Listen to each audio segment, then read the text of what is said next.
আজ বড় ভাইয়ের বৌভাত। বাড়িতে তুমুল হইচই, গান বাজনা হচ্ছে। আর আমি বসে আছি দাদির ঘরের বিছানার এক কোণে। ঠিক বসে নয়, পালিয়ে আছি। লোকচক্ষুর থেকে আড়ালে আছি। বিশেষ করে মেয়ে পক্ষের লোকদের থেকে।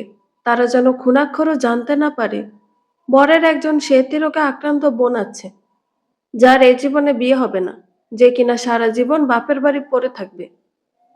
যে বাড়িতে অনেকগুলো ননদ থাকে, সে বাড়িতে কেউ মেয়ে বিয়ে দিতে চায় না। আর সে ননদ যদি হয় বাপের বাড়ির স্থায়ী বাসিন্দা, তাহলে মেয়ের পরিবার আরো দূর দূর করে।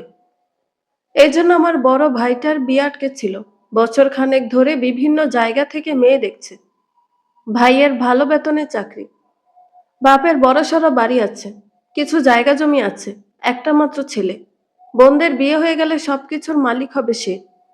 অনেক কিছু ভেবে শুরুতে তারা আগ্রহ দেখায়, পর মুহূর্তে যখন আমার কথা জানতে পারে, তখন পিছিয়ে যায়।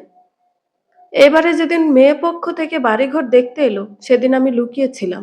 আজও লুকিয়ে আছি। বিয়ের পরদিনই যেন কনে পক্ষ চটে না যায়। খুব করে চাই ভালোই ভালোই সবকিছু মিটে যাক। আমার ভাইটার একটা সুখের সংসার হোক। তবুও মনের কোণে ভয় জমে আছে। এত বড় সত্যি কতদিন লুকিয়ে রাখা যাবে? 2-4 দিন ঘোরাঘুরি করে নতুন বউ যখন স্থায়ীভাবে সংসার করবে, তখন তো ঠিক জানতে পারবে। মাকে বলেছিলাম সে কথা। এমন ছলনার আশ্রয় নিতে নিষেধ করেছিলাম। মা রেগে গিয়ে বকাঝকা করেছেন, আমাকে দোষারোপ করেছেন। পরে আর কিছু বলার সাহস হয়নি। দাদি পাশে শুয়ে আছে, মাঝে মাঝে খুব খুব করে কাশছে, টেনে টেনে নিঃশ্বাস নিচ্ছে।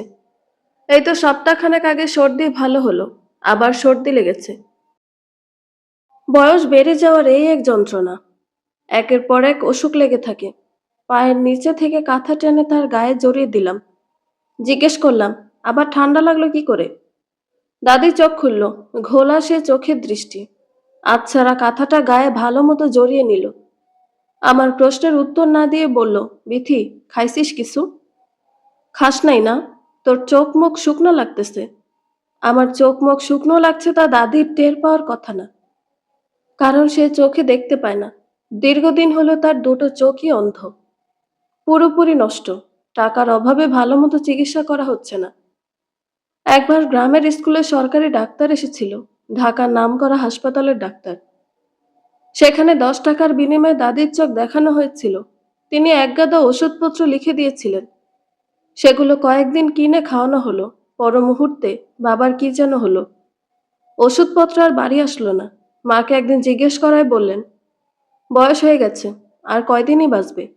এখন তার পিছে জলের মতন টাকা খরচ করার কোনো মানে হয় না। তখন কষ্ট পেয়েছিলাম, মায়ের ওপর অভিমান জমেছিল। পরে মনে হলো মা ভুল বলেননি। আমার বাবা বিত্তশালী নয়, তার অঢেল টাকা পয়সা নেই। থাকলে আমার এই দশা হতো না। আমার ত্বকে সাদা আস্তরণ দূর হতো হয়তো। বড় করে শ্বাস নিয়ে দাদিকে বললাম, সকালে খেয়েছি তো, আর খিদে পাইনি। কাউরে ডাক দেয়া খাবার দিতে কই? না দাদি, তোমার খিদা লাগছে? দাদি উত্তর দিল না। সকালবেলা বড় ফুফু খাবার দিয়ে গিয়েছিল আমাকে আর দাদিকে। এখন প্রায় দুপুর। কেউ এ ঘরে পা রাখছে না। 2-1 জন আত্মীয় অবশ্য এসেছিল, কয়েক মিনিট কথা বলে চলে গেছে। বাইরে আমোদ ফুর্তি হচ্ছে। নতুন বউ আর অতিথি নিয়ে ব্যস্ত সবাই। অত শত চিন্তা করতে করতে একসময় দাদির জীর্ণ হাতটা পেঁচিয়ে শুয়ে পড়লাম। ঘুম ভাঙলো বিকেলের দিকে। মায়ের ছোট বোন ডাকছে। গায়ের ওড়না ঠিক করে বললাম, কিছু বলবে খালা? খাবি না কিছু? দুপুরে নাকি খাস নাই? এটা কোনো কথা? তোর ভাইয়ের বিয়ে, সবাই যার যার মতো উদর ভরছে, বাটি বাটি নিয়ে যাইতেছে। আর তোর পেটে নাকি এখনো কিছু পড়ে নাই। আয় বাইরে আয়। চমকে উঠলাম। আমার বাইরে বের হওয়ার নিষেধাজ্ঞা রয়েছে। খালা জানে না? দুদিকে মাথা নেড়ে তড়িগড়ি করে বললাম, আমি বের হতে পারবো না এখন। খালা ফোঁস করে একটা নিঃশ্বাস ছাড়লেন। কাছে এসে মমতা মাখিয়ে বললেন, ওরা চলে গেছে। তোর ভাই আর নতুন বউকে নিয়ে তার বাপের বাড়ির লোকেরা চলে গেছে। কেউ নাই, আর ভয় নেই। চল, বাইরে চল। বাইরে বের হতে ইচ্ছে করছে না খালা। থাক, তুমি যাও। তোর ভাবিকে দেখেছিস? সুযোগ হয়নি। বুকের করে সূক্ষ্ম এক ব্যথা অনুভূত হলো। বাইরে বের হতে মন টানছে না। খালাকে বলে দিলাম এ ঘরে খাবার দিয়ে যেতে।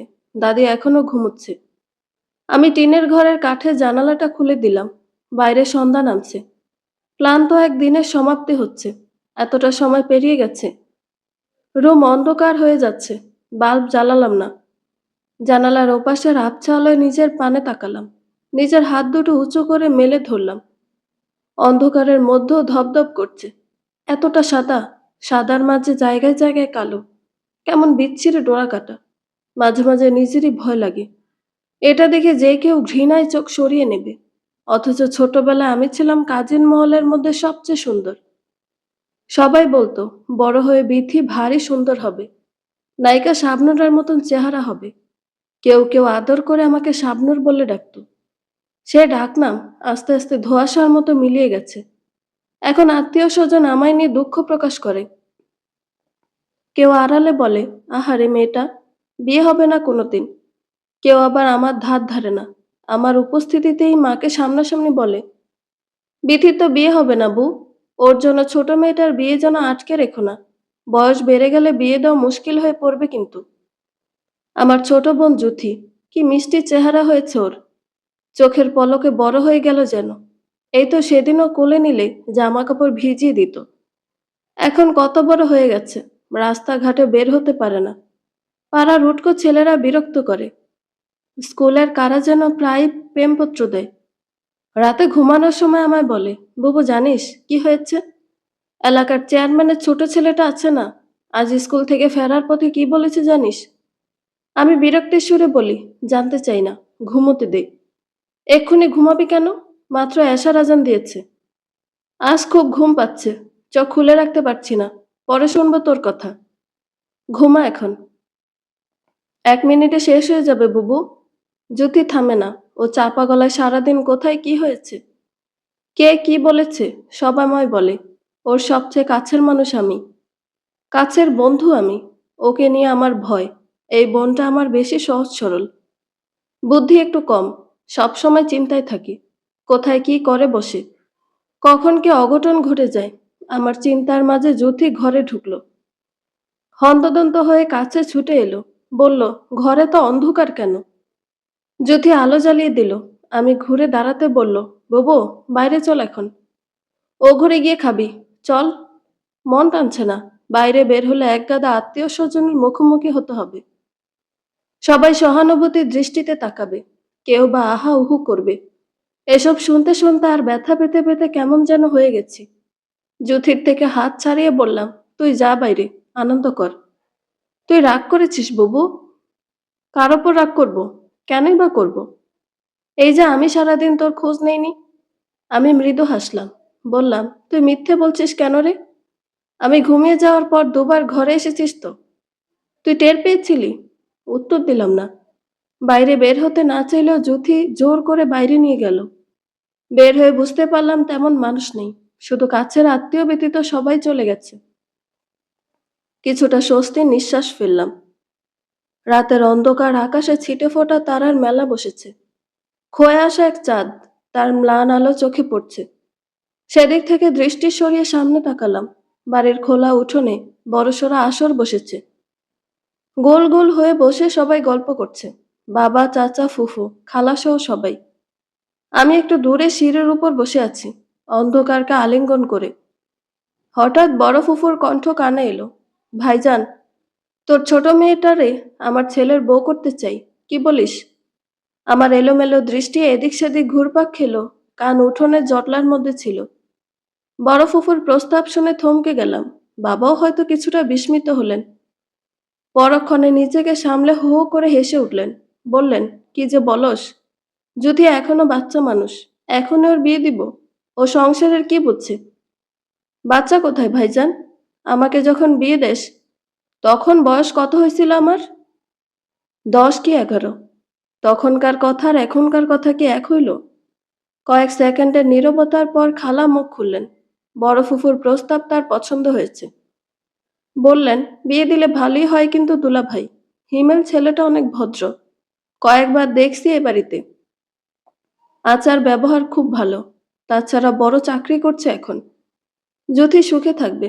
হিমেল ভাই আমার ফুফুর বড় ছেলে। আমার বড় ভাইয়ের সমবয়সী। পড়াশোনা শেষ করে এখন ঢাকায় চাকরি করে। ছোটবেলায় সে বেশিরভাগ সময় এ বাড়িতে কাটাতো। বড় ফুফু তখন ঘন ঘন আসতেন। দিনের মধ্যে কয়েকবার বলতেন, আমায় তার ছেলের বউ করবে। হিমেল ভাইও তখন আমায় বউ বউ বলে ডাকতো। আমি লজ্জায় পড়ে যেতাম। সময় কিভাবে বদলে যায়। আজ ফুফুর মুখে আমার ছোট বোনকে ছেলের বউ বানানোর কথা শুনে কেমন গম্ভীর হয়ে গেলাম। আস্তে ধীরে সে গম্ভীরতার ওজন বেড়ে গেল। বুকে ব্যথা অনুভূত হলো। সবার অগোচরে উঠে ঘরে গেলাম। ঘরে ঢুকে দেখি জ্যোতি ফোনে কথা বলছে।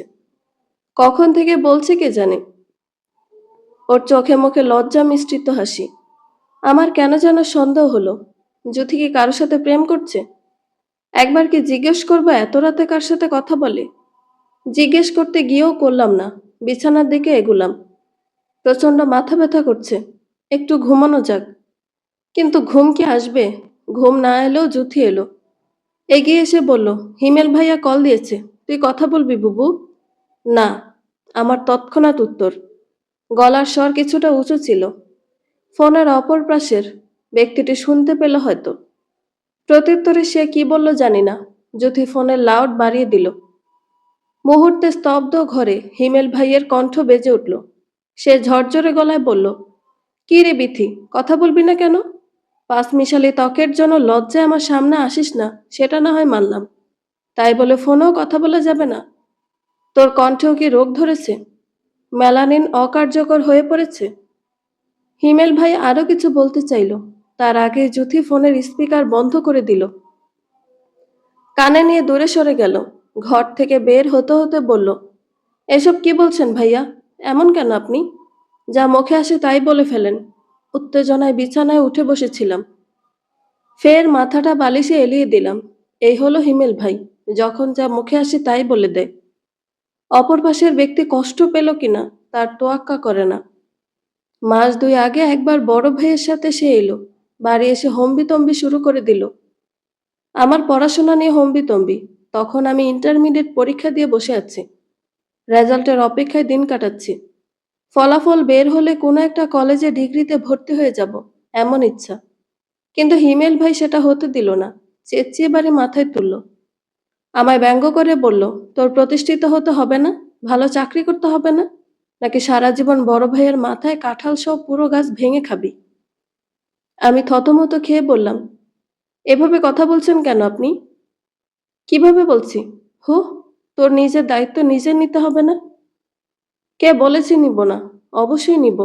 আপনাদের মাথায় কাঁঠাল কেন, আপেল কমলা ভেঙে খাওয়ারও ইচ্ছে নেই। হিমেল ভাই আরো রেগে গেল।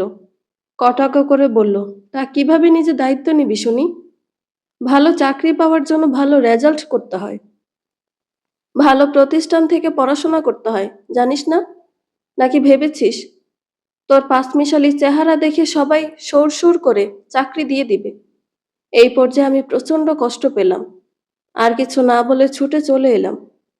হিমেল ভাইয়ের সব ভালো লাগে, ঠিকঠাক লাগে, কিন্তু যখনই আমার রোগ নিয়ে কথা বলে, চেহারা নিয়ে ব্যঙ্গ করে, তখন প্রচন্ড মন খারাপ হয়।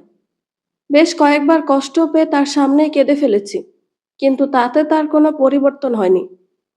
আমি মনে মনে প্রতিজ্ঞা করেছি, একদিন অনেক বড় হব, অনেক বড় জায়গায় যাব। আমাকে ছোট করে বারবার কথা শোনানো, এসব কিছুর প্রতিশোধ নিব। হিমেল ভাইয়ের ভাষ্য মতে আমাকে নাকি অনার্সে পড়তে হবে, সরকারি বিশ্ববিদ্যালয়ে পড়তে হবে। প্রথম দিন শুনে আমার দম বন্ধ হয়ে এলো। ঘরের মধ্যে অন্ধকারে ঘাপটি মেরে থাকতে থাকতে কেমন যেন হয়ে গেছি। মানুষের থেকে দূরে থাকতে থাকতে মন সংকীর্ণ হয়ে এসেছে। দু চারজনের সামনে কি করে কথা বলতে হয় ভুলে গেছি। মানুষ দেখলেই এখন হাত পা শিরশির করে কাঁপে, ভয় হয়। নিজেকে ছোট্ট, সংকীর্ণ মনে হয়। মনে হয় এই পৃথিবীতে আমার চেয়ে ক্ষুদ্র বুঝি আর কেউ নেই। সেদিন হিমেল ভাই বড় ভাইয়াকে কি মন্ত্রণা দিয়েছিল জানলাম না। তবে ভাইয়া পরদিন আমায় উপশহরের এক কোচিং সেন্টারে ভর্তি করিয়ে দিয়ে আসলো। তারপর থেকে ভর্তি পরীক্ষার প্রস্তুতি নিচ্ছি। নিজের সমস্ত ভয়কে, জড়তাকে একপাশে সরিয়ে রেখে পরিশ্রম করে যাচ্ছি। কতটুকু সফল হব জানা নেই। নতুন ভাবে এলো বিকেলের দিকে। দুদিন উকিল বাপের বাড়িতে ছিল, সেখান থেকে আজ সরাসরি আমাদের বাড়ি এলো। দুপুর থেকে আমি আর জ্যোতি মিলে ঘরদোর ঘষা মাজা করেছি। ঝকঝকে পরিষ্কার করে রেখেছি। গরুর গোয়াল ঘর পর্যন্ত বাদ রাখিনি। ভাবির কাছে যেন বেইজ্জতি না হতে হয়। এ বাড়িতে বড় বড় দুটো টিনের ঘর, হাতখানে কুচু করে ইটের দেয়াল দেওয়া, মেঝে শান করা। আগে একটা ঘর ছিল, বারান্দার রুম সব বড় ঘরে গাদাগাদি করে থাকতাম। ভাইয়ের বিয়ে উপলক্ষে কয়েক মাস লাগিয়ে আরেকটা ঘর দেওয়া হয়েছে। সন্ধ্যাবেলা ভাবিকে প্রথমবার দেখলাম।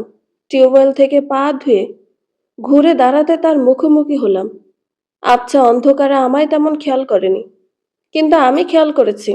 তার চাঁদের মতো মুখ দেখে মনে হলো আমার ভাইয়ের জীবনের সব অন্ধকার শেষ বুঝি। আমি তড়িঘড়ি করে তার সামনে থেকে চলে আসছিলাম। শেষ মুহূর্তে এসে থমকে গেলাম। ভাবি জিজ্ঞেস করলো, তুমি কে? তোমাকে তো চিনলাম না। আমাকে চেনার কথা নয়, এমনিতে আমাকে দেখেনি। তার উপর সারাক্ষণ এক হাত লম্বা করে ঘোমটা টেনে থাকি। আমায় নিরুত্তর দেখে ভাবি ফের বলল, বড় ফুফুর মেয়ে তুমি? কখন এলে? হিমেল ভাইয়ের ছোট বোনটার আজ আসার কথা, ছুটির কারণে বিয়েতে আসতে পারেনি। দুপুরবেলা ফুফুর থেকে শুনলাম আজ আসবে, কিন্তু আপু তো এখনো আসেনি। আমি বিড়বিড় করে বললাম, আমি কেউ না। প্রায় ছুটে সেখান থেকে চলে এলাম। দাদির ঘরটা আবার স্থায়ী জায়গা হলো আমার। এই ঘরে থাকা কিছুটা কষ্টকর। ঘর জুড়ে ভ্যাপসা এক গন্ধ। দাদির ঘর টিনের তৈরি, মাটির মেঝে। ঘরের একপাশে বেড়া দিয়ে ছোট্ট আরেকটা ঘর করা। প্রাকৃতিক কর্মকাণ্ডের সব দাদি ঘরেই সারে। এই জন্য মাঝে মাঝে অস্বস্তি লাগে। নিয়মিত পরিষ্কার করেও গন্ধ তেমন দূর করা যায় না। অথচ দাদি কেমন নির্বিকার হয়ে থাকে। খায় দায়, নামাজ পড়ে, ঘুমায়। কোনো হেলদোল নেই। বয়সের সাথে কি মানুষের ঘ্রাণ ইন্দ্রিয়ার কোনো যোগসূত্র আছে? বয়স বাড়ার সাথে সাথে কি মানুষের ঘ্রাণ শক্তি লোপ পায়? সবেমাত্র এশার নামাজ শেষ হয়েছে, হঠাৎ ঝড়ের বেগে শিখাপু ঘরে এলো। আমাকে দেখে প্রায় ছুটে এসে জড়িয়ে নিল। আদরে গলায় জিজ্ঞেস করলো, কেমন আছিস বিথি? আমি আবেগ আপ্লুত হয়ে পড়লাম। হিমেল ভাইয়ের ছোট বোন শিখা আপু, আমার ভীষণ পছন্দের একজন, ভালোবাসার একজন। আপু এত সুন্দর গুছিয়ে কথা বলে, জীবন নিয়ে ফিকে হওয়া স্বপ্নগুলো ফের নতুন করে দেখতে বাধ্য করে। সে বর্তমানে ঢাকাতে পড়াশোনা করছে, সরকারি নার্সিং কলেজে। আপু দেখতে যেমন সুন্দর, তার ব্যবহার তেমনি অমায়িক। শিখা কাছে আয়, তোর মুখখানি দেখি। দাদির কথায় হুঁশ ফিরল দুজনের। আপু কুশল বিনিময় করে দাদির কাছে গেল। আচমকা বাইরে থেকে হিমেল ভাইয়ের কণ্ঠ ভেসে এলো, অত্যন্ত ক্ষীণ আজ, তবুও চিনতে বিন্দুমাত্র অসুবিধে হলো না। হিমেল ভাই এসেছে। সচকিত হয়ে দরজার পানে তাকালাম। দরজার ওপাশে কেউ নেই। পরক্ষণে ভ্রম মনে হলো, হিমেল ভাই আসবে কোত্থেকে। দীর্ঘশ্বাস লুকিয়ে দৃষ্টি ফের শিখাপুর উপর ন্যস্ত করলাম। হঠাৎ পদধ্বনি কানে এলো। ঘাড় ঘুরিয়ে তাকিয়ে দেখি সত্যি সত্যি হিমেল ভাই এসে দাঁড়িয়েছে। কয়েক সেকেন্ডের জন্য থমকে গেলাম। পর মুহূর্তে ক্ষিপ্র হাতে মাথার ঘুমটা আরো লম্বা করলাম। আমায় পাশ কাটিয়ে দাদির কাছে গিয়ে বসলো। দাদির স্বাস্থ্য নিয়ে ব্যস্ত হয়ে পড়ল। আমি ছুটে পালানোর জন্য ফাঁক ফোকর খুঁজছিলাম। একসময় আস্তে করে বললাম, শিখা আপু, তুমি দাদির সাথে কথা বলো। আমি একটু বাইরে যাই, দেখি রান্না কত দূর। চল আমিও যাই। শিখা আপু এগিয়ে এলো। দুজন বের হওয়ার জন্য উদ্যত হতে হিমেল ভাই আমার নাম ধরে ডাক দিল, বিথি। ঘোমটার আড়ালে মুখটা আরো লুকিয়ে ফেললাম। আস্তে করে মাথা নাড়লাম। হিমেল ভাই বলল, ফলগুলো কেটে নিয়ে আয় তো। সে দাদির জন্য এক ব্যাগ ফলমূল নিয়ে এসেছে। আমি নিঃশব্দে ফলের ব্যাগ হাতে নিয়ে বের হলাম। শিখাপু ছোট কাকার ঘরের দিকে এগুলো। আমি অন্ধকারের মধ্যে ইতিউতি করে জুথিকে খুঁজলাম। রান্নাঘরে মায়ের গলা শোনা যাচ্ছে, সাথে নিশ্চয়ই ভাবিও রয়েছে। বাড়িতে আজ লোক বেশি, হরেক পদের আয়োজন হচ্ছে। রান্নাঘরে যাওয়া যাবে না। জুথিকে পেয়ে গেলাম দ্রুত। ফলের ব্যাগটা ওর হাতে ধরিয়ে দিয়ে বললাম, এগুলো কেটে দাদির ঘরে দিয়ে আয়। দেরি করিস না, এক্ষুনি যা। যুথি ব্যাগ ধরল, মাথা নিচু করে ভেতরে কোন ফল সেটা বোধহয় পরখ করলো। তারপর জিজ্ঞেস করলো, হিমেল ভাইয়া কি দাদির ঘরে বুবু? হু, বড় ভাই তোকে খুঁজছিল, দেখা করিস। যুথি ফলের ব্যাগ নিয়ে রান্নাঘরের দিকে গেল। আমি বড় ভাইকে খোঁজা শুরু করলাম। বড় ভাই আমায় ভালোবাসে, ভীষণ স্নেহ করে।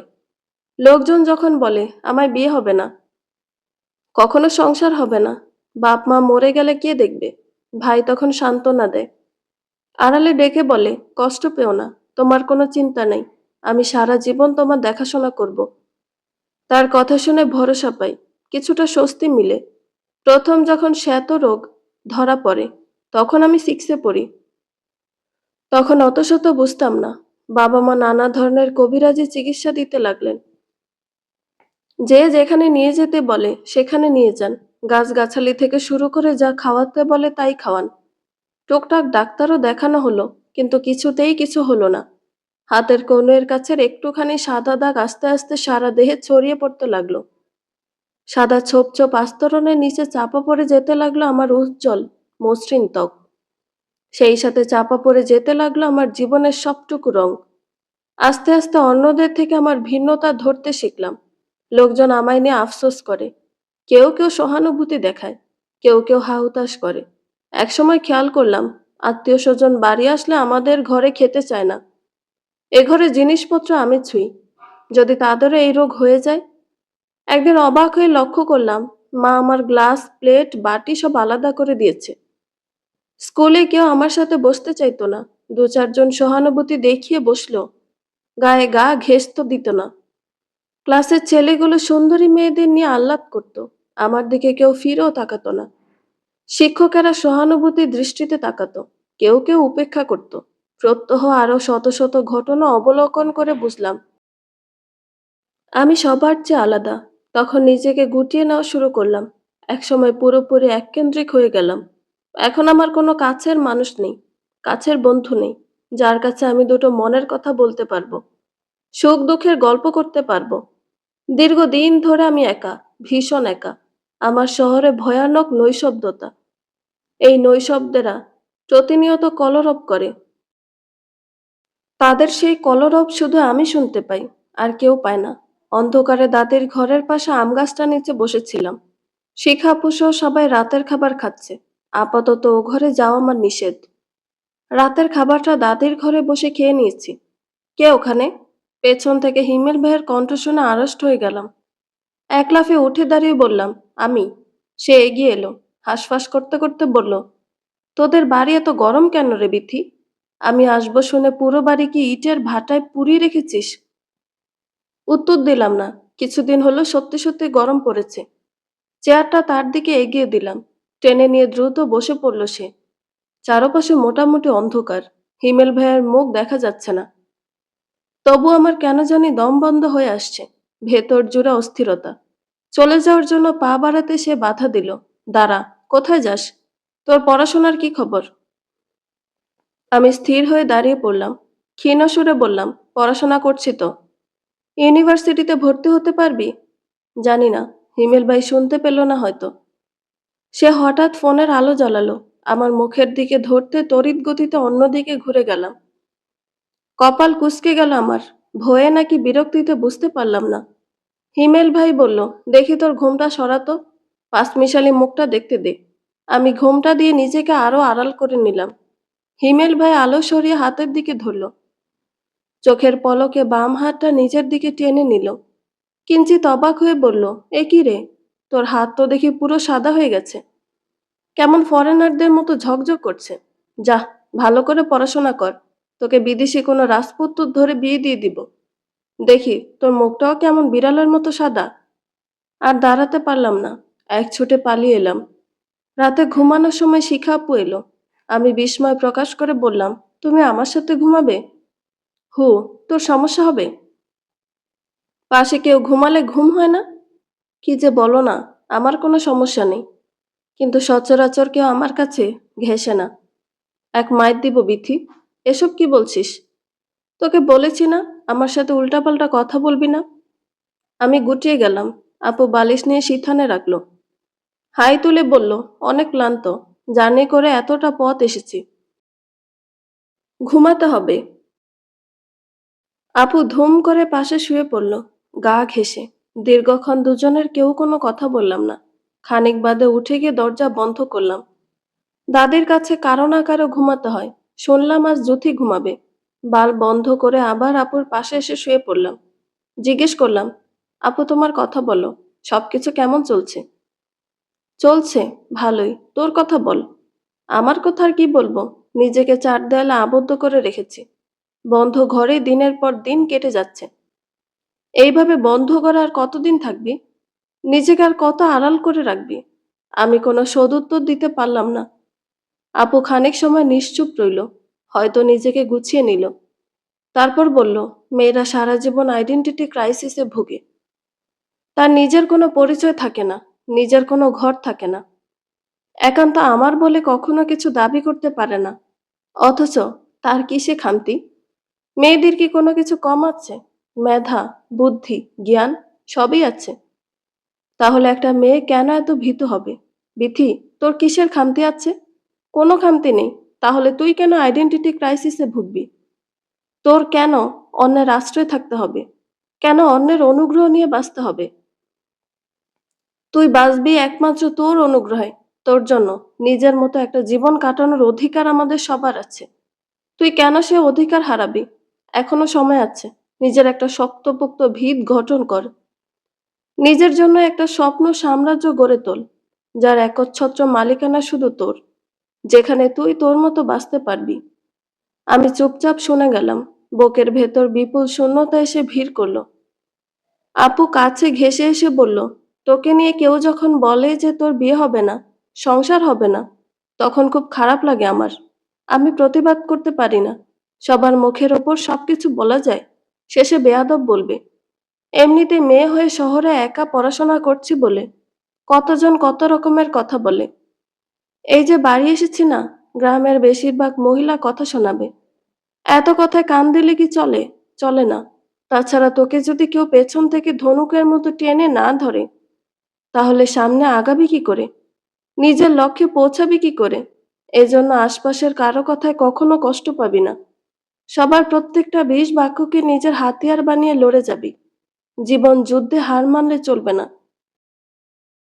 মানুষের একটাই তো জীবন। সেই এক জীবন কেন অন্যের কটু কথা শুনে কাটাতে হবে? কেন অন্যের জন্য বাঁচতে হবে? তুই নিজের জন্য বাঁচবি, নিজের জন্য সব করবি। বিয়ে নিয়ে কখনো চিন্তা করবি না বিথি। বিয়ে, সংসার এগুলো জীবন নামক বইয়ের একটা অধ্যায়। হ্যাঁ, প্রধান অধ্যায়। কিন্তু একমাত্র অধ্যায় নয়। এছাড়া আরো বহু অধ্যায় আছে জীবনে। সেগুলো পরিপূর্ণ কর। বাকি অধ্যায়গুলো থেকে নিজের আত্মতুষ্টি ছিনিয়ে নে। নিজের ভালো থাকার পাকাপোক্ত জায়গা তৈরি কর। আমি মন্ত্রমুগ্ধের মতো শুনছি। আপু থামলো, খানিক সময় নিয়ে ফের বলল, তবে তোর জন্য উপরওয়ালা যে কাউকে সৃষ্টি করেননি সেটা কিন্তু জোর দিয়ে বলতে পারি না। হয়তো তোর জন্যও কেউ আছে। আমার এক বান্ধবীর বোনের বিয়ে হয়েছে। হাজব্যান্ড শ্বেতরোগী। তাতে কি হয়েছে? কত সুন্দর, আনন্দের আর ভালোবাসার সংসার তাদের। ওই আপুর কাছে তার হাজব্যান্ড উত্তম কুমারের মতোই সুন্দর। আমার জীবনে কি এমন কেউ আসবে যার কাছে আমি হব তার সুচিত্রা সেন? কেন আসবে না? অবশ্যই আসবে। তোর স্কিন ডিজিজ নিয়ে সবসময় হীনমন্যতায় ভুগবি না। তুই ভীষণ সুন্দর। কেউ একজন তোকে তোর মতোই গ্রহণ করবে। পৃথিবীর সব ভালোবাসা তোর পায়ের কাছে ঠেলে দিবে। আপুর কথা শুনে কি যে ভালো লাগলো। আপু ঘুমিয়ে গেল দ্রুত। সে রাতে আমার আর ঘুম হলো না। সমস্ত রাত জেগে রইলাম। জীবনে প্রথমবারের মতো আমি জেগে জেগে স্বপ্ন দেখলাম। একটা নতুন পরিচয়, নতুন জীবনের স্বপ্ন। সেই সাথে দেখলাম একটা ছোট্ট সংসারের স্বপ্ন, যে সংসারে একজন রাজকুমার আছে, যার কাছে আমি সৌন্দর্যের একমাত্র উপমা, একমাত্র উপাখ্যান। নিজেকে আর লুকিয়ে রাখতে পারলাম না। পরদিন দুপুরবেলা ভাবি আমার কথা জেনে গেল। খাওয়ার সময় হিমেল ভাই আর শিখা আপু জোর করে নিয়ে সবার সামনে গেল, বসিয়ে দিল বিছানা মাদুরের এক পাশে। আমি জড়তায় এতটুকু হয়ে গেলাম। ভাবি কৌতূহল নিয়ে তাকালো। একসময় তাদের আর আমার মাঝে তফাৎটা বুঝতে পারল। ক্ষণিকের জন্য থমকে গেল চারপাশ। অতি দ্রুত সব স্বাভাবিক হলো। সবাই যার যার মতো গল্পে হারিয়ে গেল। পারিবারিক বিভিন্ন আলোচনা হলো। ক্ষণে ক্ষণে সবাই হাসিতে ফেটে পড়ল। সেসব কিছুই আমার মাথায় ঢুকলো না। আমি তলিয়ে যেতে থাকলাম গভীর থেকে গভীরতর অন্ধকারে। রাতের বেলা ভাবিকে আলাদা ডেকে নিলাম। কিছুক্ষণ নীরব থেকে জিজ্ঞেস করলাম, আপনি মন খারাপ করেছেন ভাবি? ভাবি কিয়ৎক্ষণ মুখ খুলল না। আমি সময় দিলাম। সে একসময় নিজেকে সামলে নিয়ে বলল, একটু মন খারাপ হয়েছে ঠিক, কিন্তু তার চেয়ে বেশি কষ্ট পেয়েছি। তুমি বলো, এটা কি লুকিয়ে রাখার মতো ঘটনা? না ভাবি, লুকিয়ে রাখার মতো ঘটনা না। তার জন্য দুঃখিত, মাফ করবেন। প্রথমবার আপনাকে দেখে বড় ভাই ভীষণ পছন্দ করে ফেলেছিল। পরে যাতে বিয়েটা ভেঙে না যায় এজন্য মিথ্যের আশ্রয় নিয়েছে। ভাবি নীরব রইল। আমার ভেতর জুড়ে রাজ্যের অসহায়ত্ব নেমে এলো। বললাম, আমি জানি আপনাকে এক প্রকার ঠকানো হয়েছে। আপনাকে বলা হয়েছে ছেলের মা বাবা আর এক বোন নিয়ে ছোট্ট পরিবার। বিয়ের কয়েকদিন পর হঠাৎ আরেকটা ননদের উদয় হলো, যে কিনা অসুস্থ। আপনার রাগ করা, অভিমান করা স্বাভাবিক। কিন্তু ভাবি, আমার পরিবার বাধ্য হয়ে ছলনার আশ্রয় নিয়েছে। আমার অসুখের কাছে তারা অসহায়। আমার জন্য আমার পরিবার অনেক সাফার করেছে। আমি চাই না আমার জন্য তারা নতুন করে কষ্ট পাক। আপনি প্লিজ সবটা মেনে নেন। ভাবি ঘন ঘন দীর্ঘশ্বাস ফেলল। নীরব রইল কিয়ৎক্ষণ। একসময় নিজেকে ধাতস্থ করে বলল, আচ্ছা, মেনে নিলাম। কপালের লিখন, যায় কি খণ্ডন? যার কপালে যেটা লেখা থাকবে সেটা তো ঘটবেই।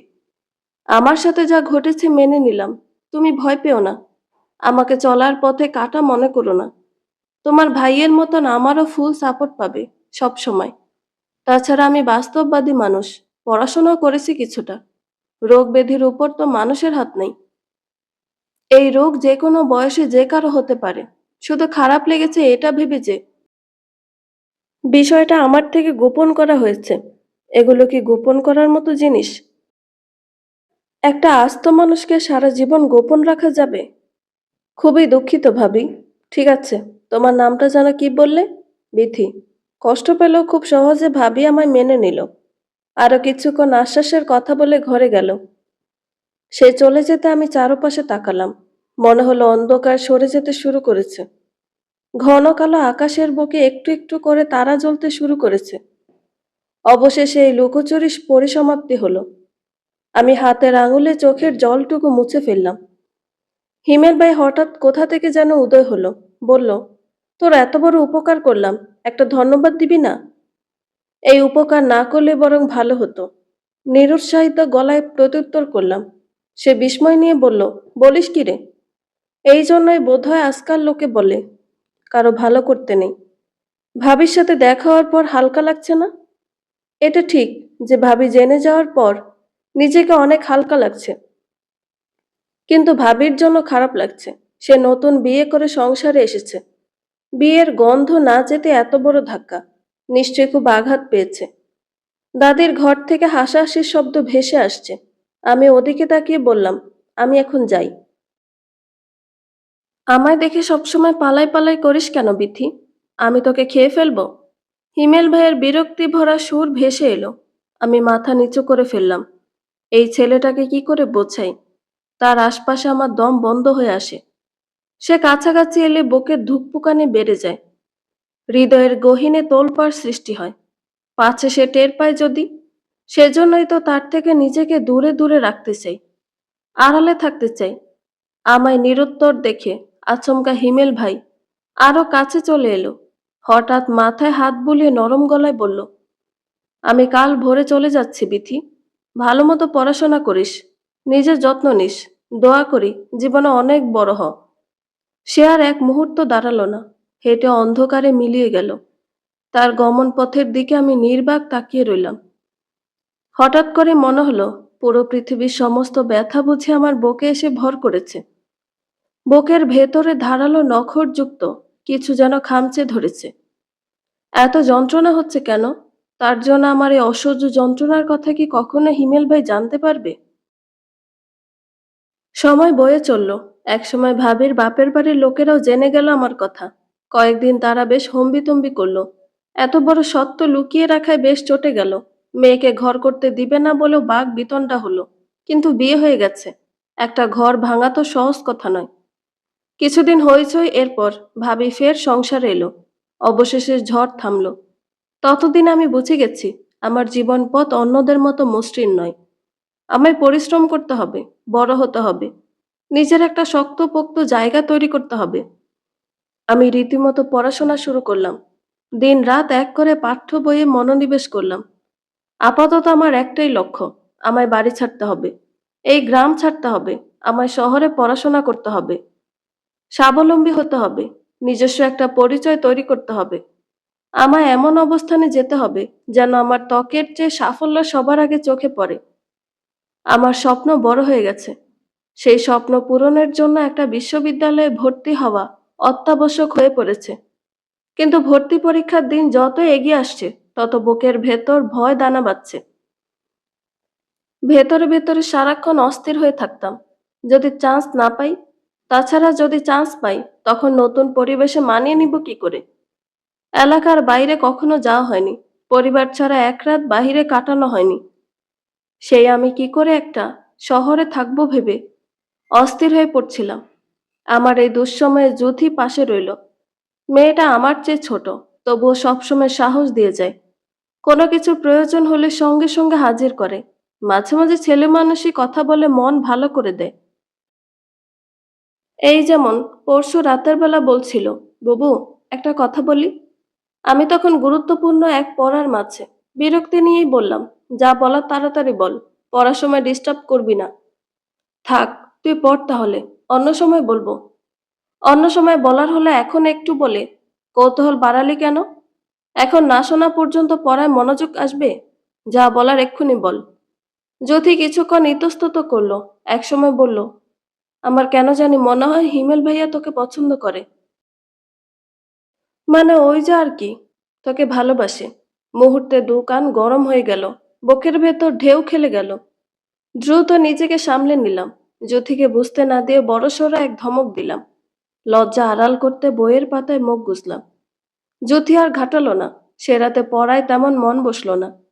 মনের ভেতর উথাল পাথাল লাগলো। একসময় বই ছেড়ে ঘুমানোর সিদ্ধান্ত নিলাম। গায়ে কাঁথা টেনে শুয়ে পড়তে জ্যোতি নড়ে চড়ে উঠল। গলার স্বর নামিয়ে জিজ্ঞেস করলাম, এখনো ঘুমাসনি? জ্যোতি চোখ খুলল না, তবে আলো আধারের মিশেলে বলল, আমি জানি তুই ঢাকার কোনো বিশ্ববিদ্যালয়ে চান্স পাবি বুবু, ভর্তিও হয়ে যাবি। আমি তখন একা কি করে থাকবো? ভীষণ কষ্ট হবে যে।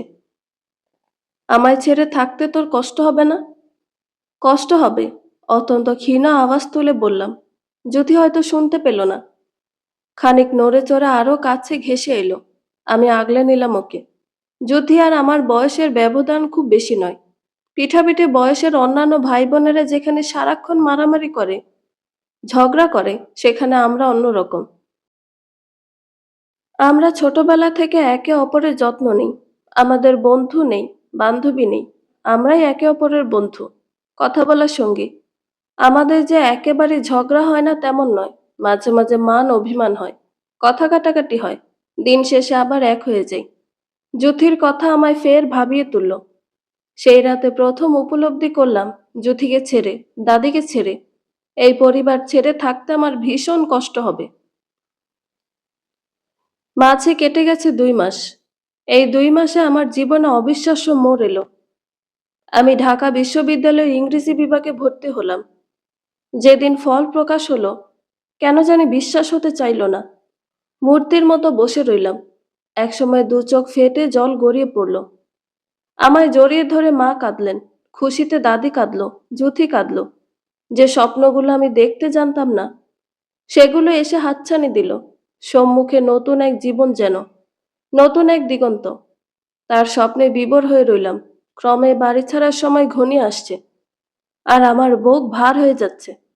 এই পরিবার ছেড়ে, আপনজন ছেড়ে থাকবো কি করে? মা প্রায়ই আড়ালে মুখ লুকিয়ে কাঁদেন, আমি দেখেও না দেখার ভান করে থাকি। দাদিকে খাইয়ে দেওয়ার সময় প্রায়ই সে কেঁদে ফেলে, রাতে পাশে ঘুমাতে গেলে কাঁদে। বাবা কথা বলতে বলতে হতাশ হয়ে পড়েন। আর যুথি, ও একদম চুপ হয়ে গেছে। আমি চলে গেলে ও যে একদম একা হয়ে পড়বে। রাতে দুজন ঘুমানোর প্রস্তুতি নিচ্ছি। বিছানার চাদর ঠিক করে আমি শুয়ে পড়লাম। খানিক বাদে বাতি নিভিয়ে যুথি আমার পাশে এসে শুয়ে পড়ল। কিছু সময় কেটে গেল, দুজনের কেউ কোনো কথা বলছি না। নীরবতা ভেঙে আমি ডাকলাম, এই যুথি। হু? চেয়ারম্যানের ছেলেটা কি এখনো বিরক্ত করে? যুথি কোনো উত্তর দিল না। দীর্ঘক্ষণ আমি রহস্যময় অন্ধকারের দিকে চেয়ে রইলাম। তারপর বললাম, আমি চলে যাওয়ার পর নিজের খেয়াল রাখিস।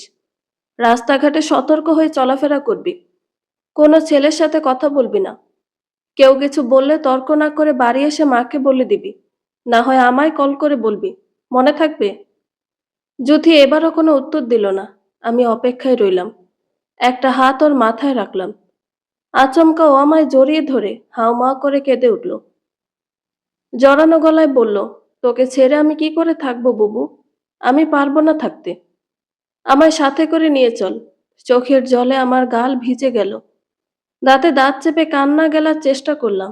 জ্যোতির মাথায় হাত বুলিয়ে নানা কথা বলে ওকে শান্ত করার চেষ্টা করলাম। আল্লাহ মানুষকে এত মায়া, মমতা, ভালোবাসা দিয়ে সৃষ্টি করেছে। শুক্রবারের এক পড়ন্ত বিকেলে আমি ঢাকা শহরে পা রাখলাম। বড় ভাই মেয়েদের একটা মেসে উঠিয়ে দিয়ে চলে গেল। সেই সাথে নতুন এক জীবনের সূচনা হলো। এই জীবনে কতটুকু খাপ খাইয়ে নিতে পারবো জানা নেই। বাড়ি ছেড়ে, আপনজন ছেড়ে চলে আসার পর সপ্তাহখানেক আমি মনমরা হয়ে রইলাম। কোনো কাজে মন দিতে পারলাম না। সারাক্ষণ বাড়ির কথা মনে পড়ে। রুমের বাকি দুজন মেয়ে আমার ব্যতিক্রম। তারা বেশ উৎফুল্ল, আড্ডা দেয়, গল্প করে। আমি মাঝে মাঝে তাদের গল্পের মাঝে ঢুকে পড়ার চেষ্টা করি, কিন্তু খাপ খাইয়ে নিতে পারি না। কোথায় যেন একরাশ জড়তা এসে ভর করে। এর মধ্যে ডিপার্টমেন্টের ক্লাস শুরু হয়ে গেল। বোরকা পরে, হাত মোজা পা মোজা দিয়ে আপাদমস্তক ঢেকে আমি ক্লাসে উপস্থিত হতে লাগলাম। ক্লাসের ফাঁকে দুজন মেয়ের সাথে ভালো সম্পর্ক হয়ে গেল, অথচ কেউ আমার শ্বেত রোগ ধরতে পারল না।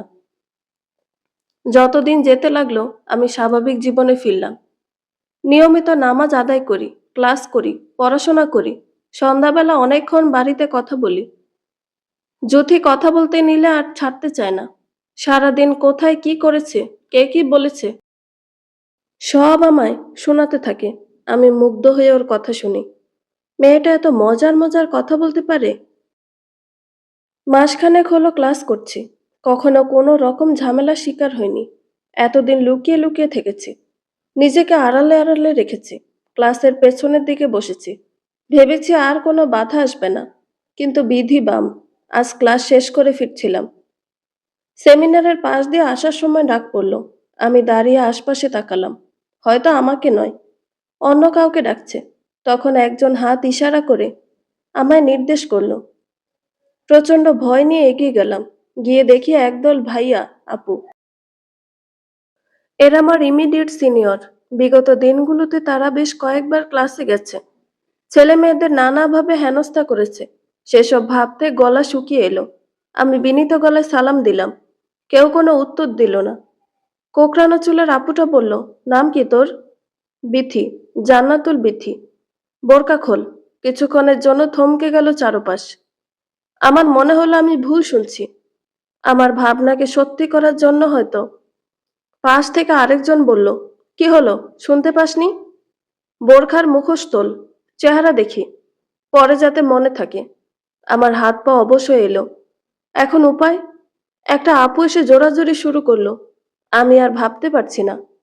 ডাঙায় আটকে পড়া মাছের মতো ছটফট করছিলাম। হঠাৎ করে একটা কণ্ঠ ভেসে এলো। ভারী পুরুষালী গলায় কেউ বলে উঠল, এখানে কি হচ্ছে? আমি ঘাড় ঘুরিয়ে পেছনে তাকালাম। শ্যামবর্ণের এক পুরুষ এসে দাঁড়িয়েছে। তার চোখ মুখে কাঠিন্য। তাকে দেখে সবাই তৎক্ষণাৎ দাঁড়িয়ে পড়ল। সবাই সমস্বরে সালাম দিল। একটা ছেলে কাঁচুমাচু হয়ে এগিয়ে এলো। বলল, কিছু হয়নি স্যার, এমনি কথা বলছিলাম।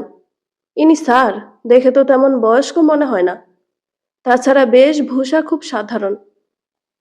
এই কয়েকদিনে বেশ কয়েকজন টিচারকে দেখেছি, ওনাকে তো কোথাও দেখিনি।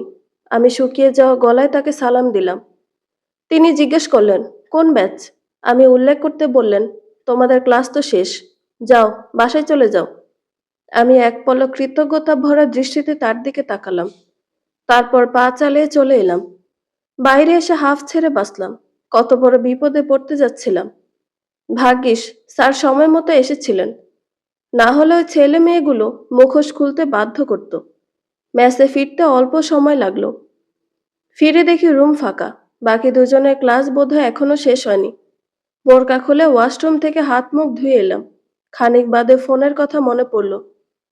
বের করে দেখি অনেকগুলো কল এসেছে। ফোন সাইলেন্ট থাকায় টের পাইনি। হিমেল ভাইও বেশ কয়েকবার কল করেছে। বাড়িতে কোনো বিপদ হলো না তো? তাড়াহুড়ো করে আগে মায়ের নাম্বারে কল করলাম। দুবার রিং হয়ে কেটে গেল, কেউ রিসিভ করলো না। তারপর হিমেল ভাইকে কল করলাম, সে সময় নিল না। দ্রুত কল কেটে ওপাশ থেকে কল করলো। আমি কানে ধরে হেলো বললাম। হিমেল ভাই চিন্তিত গলায় বলল, মামা একটু অসুস্থ, তোর বাড়ি যেতে হবে বিথি। কে? বাবা? হ্যাঁ। সিরিয়াস কিছু না, তোর ক্লাস শেষ না? রেডি হয়ে নে দ্রুত, আমি আধ ঘন্টার মধ্যে আসছি। তোকে নিয়ে গ্রামে যাব এখন। হিমেল ভাই কল কেটে দিল। আমি ফোন হাতে স্তব্ধ হয়ে বসে রইলাম। আব্বার কি হয়েছে? কি অসুখ করেছে যে এত তাড়াহুড়ো করে আমায় যেতে হবে? ভয়ে গলা শুকিয়ে এলো। নানা ধরনের উল্টাপাল্টা চিন্তা হতে লাগলো। মাকে, বড় ভাইকে আবারও কল করে পেলাম না। আমি দুহাতে মুখ ঢেকে কান্না শুরু করলাম। একসময় নিজেকে শান্ত করলাম। তড়িঘড়ি করে ব্যাগে কয়েকটা কাপড় ভরে নিলাম। বোরখাটা গায়ে জড়িয়ে হিমেল ভাইয়ের অপেক্ষায় রইলাম। হিমেল ভাই এলো কিছুক্ষণ পরে। বাসার নিচে এসে কল করার পর আমি নামলাম। এক পলক তার দিকে তাকিয়ে বুঝলাম অফিস থেকে সরাসরি এখানে এসেছে। সে জিজ্ঞেস করলো, কান্নাকাটি করে চোখ মুখ ফুলিয়ে ফেলেছিস কেন? আমার আবারও কণ্ঠ রুদ্ধ হয়ে এলো, দু চোখ ঝাপসা হয়ে এলো। বললাম, হিমেল ভাই, বাবার কি হয়েছে? সত্যি করে বলুন তো। দুদিন আগে হঠাৎ অসুস্থ হয়ে পড়েছিল, এখন মোটামুটি সুস্থ, ভয়ের কিছু নাই। দুদিন আগে অসুস্থ হয়েছে আর আমাকে কেউ জানানোর প্রয়োজন মনে করেনি? হিমেল ভাই সে প্রশ্নের উত্তর দিল না। আমায় তাড়া দিয়ে বলল, ব্যাগটা আমার কাছে দে। বাসের টিকিট কেটে রেখেছি, চল দ্রুত। মাথার ওপর দুপুর সূর্য, শহর জুড়ে উত্তপ্ত রোদ। ব্যাগ নিয়ে সে হাঁটা ধরল। আমি তার পেছন পেছন এগিয়ে চললাম, উদ্ভ্রান্তের মতো। এলোমেলো পায়ে, ভেতর জুড়ে ফাঁকা ফাঁকা লাগছে। মাথা ঘুরছে, রাস্তায় ভিড় লেগে আছে। কার সাথে যেন ধাক্কা লাগলো। হিমেল ভাই হঠাৎ ধমক দিয়ে বলল, দেখে শুনে হাঁটতে পারছিস না? এমন উদ্ভ্রান্তের মতো করছিস কেন? এক নজর তার দিকে তাকালাম। আমার হুঁশ ফিরল। সতর্ক হয়ে হাঁটতে লাগলাম। বাসে ওঠার পর হিমেল ভাই নরম গলায় ডাকলো, এই বিথি। হু, দুপুরে কিছু খেয়েছিস? ডানে বায়ে মাথা নাড়লাম। দুপুরে খাওয়া হয়নি। ক্লাস থেকে ফিরে রান্না করে খাওয়ার কথা ছিল, সে সুযোগ হয়নি। সে বলল, 1 মিনিট, আমি কিছু কিনে আনছি। কিছু আনতে হবে না, আপনি বসে থাকুন, আমার ক্ষুধা নেই। হিমেল ভাই আমার নিষেধ শুনল না, বাস থেকে তড়িঘড়ি করে নেমে গেল। ফিরল কয়েক মিনিট পরে, কিছু শুকনো খাবার আর একটা পানির বোতল এগিয়ে দিল। তারপর আমার পাশের সিটে বসে পড়ল। বলল, এগুলো খেয়ে নে, অনেকটা সময় জার্নি করতে হবে। আপনি খেয়েছেন? খেয়েছি, তুই খা, খেয়ে একটু ঘুমানোর চেষ্টা কর। হিমেল ভাই সিটে হেলান দিয়ে চোখ বন্ধ করলো। আমি পাউরুটির একটা অংশ ছিঁড়ে নিলাম। খেতে গিয়ে গলা দিয়ে নামলো না। বাবাকে নিয়ে ভয়ঙ্কর সব চিন্তা হচ্ছে। কষ্টে বুকটা ফেটে যাচ্ছে। কি অসুখ হয়েছে বাবার? তিনি সুস্থ হয়ে যাবেন তো? বাস চলতে শুরু করলো। আমি আড়ালে মুখ লুকিয়ে কাঁদতে লাগলাম। বাবাকে সদরের হাসপাতালে নেওয়া হয়েছে। বাস থেকে নেমে একটা সিএনজি করে আমরা সেখানে গেলাম। হাসপাতালে বড় ভাই, মা, ফুফি আর এক মামা রয়েছে। আমায় দেখে মা ছুটে এলেন, আমায় জড়িয়ে ধরে কাঁদতে লাগলেন। মা, বাবা কেমন আছেন? কি অসুখ হয়েছে? মা শুধু কেঁদে গেলেন, কোনো উত্তর দিতে পারলেন না। আমি চারপাশে জুথিকে খুঁজলাম। জুথি কোথায়? ওরে কোথাও পেলাম না। তবে খানিক বাদে ফুফির মুখ থেকে এক ভয়াবহ সত্য আবিষ্কার করলাম। বাবার ব্লাড ক্যান্সার হয়েছে। ডাক্তার বলেছেন লাস্ট স্টেজ, কেমো দিতে হবে। কেমো দিয়ে বড় জোর কয়েক মাস বাঁচিয়ে রাখা যাবে, এছাড়া আর কোনো উপায় নেই। কয়েক মাস ধরে বাবা ঘন ঘন অসুস্থ হতেন, খাবারের রুচি ছিল না। সর্দি জ্বর হলে সহজে ঠিক হতো না, হাত পায়ে পানি জমছিল। আরো নিত্য অসুখ বিসুখ লেগেই থাকতো। আমরা ততটা আমলে নিইনি। টুকটাক গ্রামের হাতুড়ে ডাক্তারের ওষুধ খাওয়ানো হচ্ছিল। ক্রমে বাবার শরীর দুর্বল হয়ে যাচ্ছিল। পরশুদিন হঠাৎ বেড়ে যাওয়া হাসপাতালে আনা হয়েছিল। বিভিন্ন পরীক্ষা নিরীক্ষার পর তার এই কঠিন অসুখ ধরা পড়েছে। নিজেকে ধাতস্থ করে আমি বাবার কাছে গেলাম। বাবা বিছানায় শুয়ে কেমন যেন ছটফট করছেন। আমি তার চোখে মুখে হাত বুলিয়ে ডাকলাম, বাবা, তোমার কষ্ট হচ্ছে? বাবা প্রথমে বোধহয় চিনতে পারলেন না। এক পলক দেখেই মুখ ঘুরিয়ে নিলেন। আমি আবার ডাকলাম তাকে। তখন বললেন, বিথি, কখন এলি? খানিক আগে এসেছি। তুমি ঘুমাচ্ছিলে, তাই ডাকিনি। এখন কেমন লাগছে তোমার? একটু ভালো লাগছে? না রে, শরীরের ভেতর কি যেন কামড়াচ্ছে।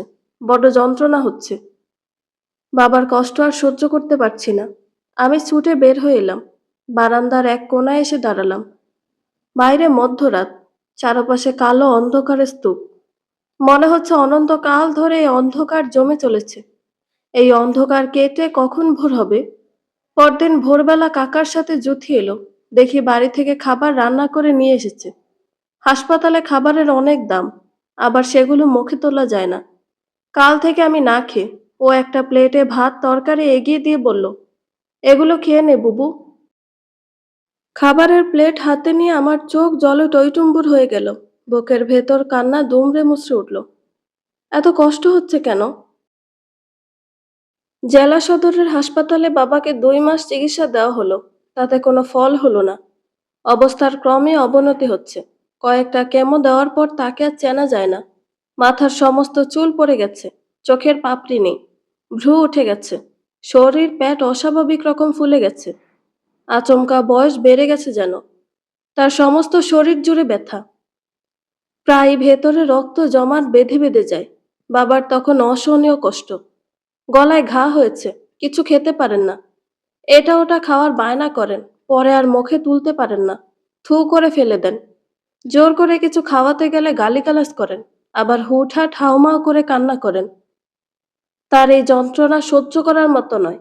সোমবারের এক বিকেলে ডাক্তার মুখ ভার করে বাবাকে বাড়ি নিয়ে যেতে বললেন। আর কোনো আশা ভরসা নাই। বাড়িতে নিয়ে তার যা যা পছন্দ তাই করতে বললেন। আমি বড় ভাইকে আড়ালে ডেকে জিজ্ঞেস করলাম, কি করবে এখন? বাড়ি নিয়ে যাবে? হ্যাঁ, এছাড়া আর কোনো উপায় দেখছি না। তাছাড়া প্রত্যেকটা দিন যে হারে টাকা যাচ্ছে, এত টাকা কোথায় পাবো? বড় ভাই ঠিকই বলেছে। এই কয়েক মাসে আমরা প্রায় নিঃস্ব হয়ে পড়েছি। জলের মতো টাকা গেছে। নিজেদের জমানো টাকা ছাড়াও প্রচুর ধার দেনা করতে হয়েছে। একটা ধানি জমি বিক্রি করা হয়েছে। এখন উপায়? পরদিন বাবাকে বাড়ি নিয়ে যাওয়া হলো। বাড়ি নেওয়ার পর থেকে আত্মীয় স্বজনের ভিড় বাড়তে লাগলো। বাবা মৃত্যু পথযাত্রী। দুধ, কলা, ফলমূল নিয়ে সবাই দেখতে আসলো। বাবা আমার সেগুলো ছুঁয়েও দেখে না। বিছানায় শুয়ে সারাক্ষণ ছটফট করেন আর হুটহাট কেঁদে ওঠেন। অন্ধকারে বসেছিলাম। মস্তিষ্ক জুড়ে নানাবিধ চিন্তা। হঠাৎ করে কি থেকে কি হয়ে গেল বুঝে আসে না। মনে হয় দীর্ঘ কোনো দুঃস্বপ্ন দেখছি। মনে হয় আর একটু সহ্য করলে হয়তো ঘুম ভেঙে যাবে। কিন্তু ঘুম আর ভাঙে না। আমাদের এক ভয়ানক খারাপ সময় যাচ্ছে। এইসব দুঃসময় কবে কেটে যাবে? বাবা কবে সুস্থ হয়ে উঠবেন? কবে অন্ধকার দূর হবে?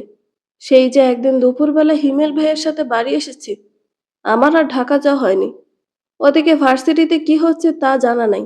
রুমের একটা মেয়ে অবশ্য মাঝে মধ্যে কল দেয়, খোঁজখবর নেয়। টুকটাক যা খোঁজখবর নেওয়ার তার থেকে পাই। কানা ঘুষে একটা খবর শুনছি, জ্যোতির বিয়ের খবর। বাবার কিছু হয়ে যাওয়ার আগে আগে সবাই জ্যোতির বিয়ে দিতে চাচ্ছে। দুটো মেয়ে অবিবাহিত। এটা নিয়ে বাবা কিছুতেই শান্তি পাচ্ছেন না। যখন একটু ভালো লাগে আমাদের 2 বোনকে পাশে ডাকেন। নানা রকম কথা বলেন, আফসোস করেন, একসময় কাঁদেন। তিনি না থাকলে যে আমরা অভিভাবকহীন হয়ে পড়ব, আমাদের তখন কে দেখবে? অন্ধকারে মা এসে কখন পাশে বসেছেন টের পাইনি। হঠাৎ কথা বলায় খানিক চমকে উঠলাম। মা বললেন, এই অন্ধকারে বসে আছিস কেন? মশা কামড়াচ্ছে, ঘরে যা। একটু পরে যাচ্ছি, তুমি যাও এখন। মা গেলেন না, চুপচাপ পাশে বসে রইলেন। বুঝতে পারলাম মা কিছু বলতে চাইছেন। আমি নিজে থেকে জিজ্ঞেস করলাম, কিছু বলবে মা?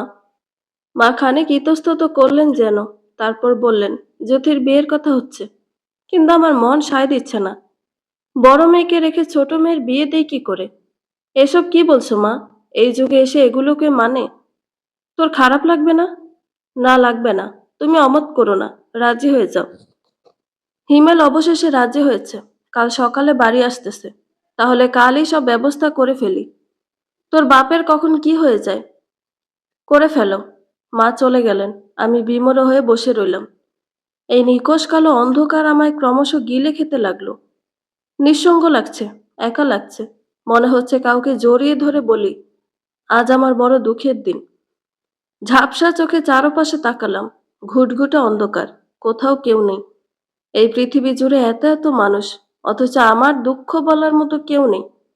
হিমেল ভাই আমার চোখের সামনে অন্য কারো হয়ে যাচ্ছে। তিন কবুল বলে অন্য কাউকে নিজের একজন করে নিচ্ছে। সে অন্য কারো ঘর, অন্য কারো বর হতে যাচ্ছে। অথচ আমি কিছুই করতে পারছি না। আমার নীরবে সহ্য করা ছাড়া করার কিছুই নেই।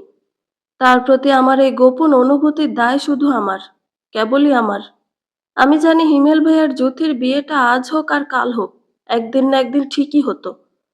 বড় ফুফুর অনেক দিনের ইচ্ছে যে, আমারই ভুল হয়েছে, মিথ্যে স্বপ্ন দেখে এসেছি এতদিন। অথচ একটু সুস্থভাবে চিন্তা করলে বুঝতে পারি, আমার আর হিমেল ভাইয়ের কিছু হওয়া কোশমিন কালেও সম্ভব না। ফুফু যে ভীষণ খুঁতখুঁতে, আমায় তার ছেলের বউ হিসেবে এ জীবনে মেনে নিতেন না। তার চেয়ে বরং জ্যোতি সুখে থাকুক, ভালো থাকুক। হিমেল ভাই তাকে আদরে রাখুক, যত্নে রাখুক। রাত ক্রমে গভীর থেকে গভীরতর হচ্ছে। পাশের ঝোপঝাড়ে রাত জাগা পাখিগুলো ডানা ঝাপটাচ্ছে। দাদের ঘরের সামনে শুয়ে থাকা নেড়ি কুকুরটা ডাকছে থেমে থেমে, বিষণ্ণ সে সুর। সেই সুর শুনতে শুনতে আমি ক্রমে অন্ধকার থেকে আরো অন্ধকারে তলিয়ে গেলাম। মায়ের ডাকে ঘোর কাটলো। ভেতর ঘর থেকে মায়ের গলার আওয়াজ পাওয়া যাচ্ছে।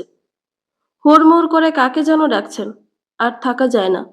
নিজেকে ধাতস্থ করে উঠে পড়লাম। কলপাট থেকে চোখে মুখে পানি দিয়ে ঘরে গেলাম। ভেতরে ঢুকতে দেখি জ্যোতি মুখ ভার করে টেবিলে বসে আছে। সামনে বই খুলে রাখা। 3 দিন পর ওর পরীক্ষা। অথচ দেখে বোঝা যাচ্ছে পড়ায় একদম মন নেই। আমি হাত মুখ মুছে বিছানায় গিয়ে বসলাম। নিজেকে স্বাভাবিক করে জিজ্ঞেস করলাম, পড়া কত দূর? পাশ করতে পারবি না? আমি এই বিয়েটা করব না বুবু। জ্যোতি ঘুরে আমার দিকে তাকিয়ে বলে উঠল। ওর উত্তর শুনে থমকে গেলাম। কিছুক্ষণের জন্য নিঃশ্বাস বন্ধ হয়ে এলো বোধহয়। কেন করবি না শুনি? কোনো কারণ নেই, কিন্তু আমার মন সায় দিচ্ছে না। বিয়েটা করে নে। বাড়ির বড়রা মিলে অনেক বুঝে শুনে সিদ্ধান্ত নিয়েছে।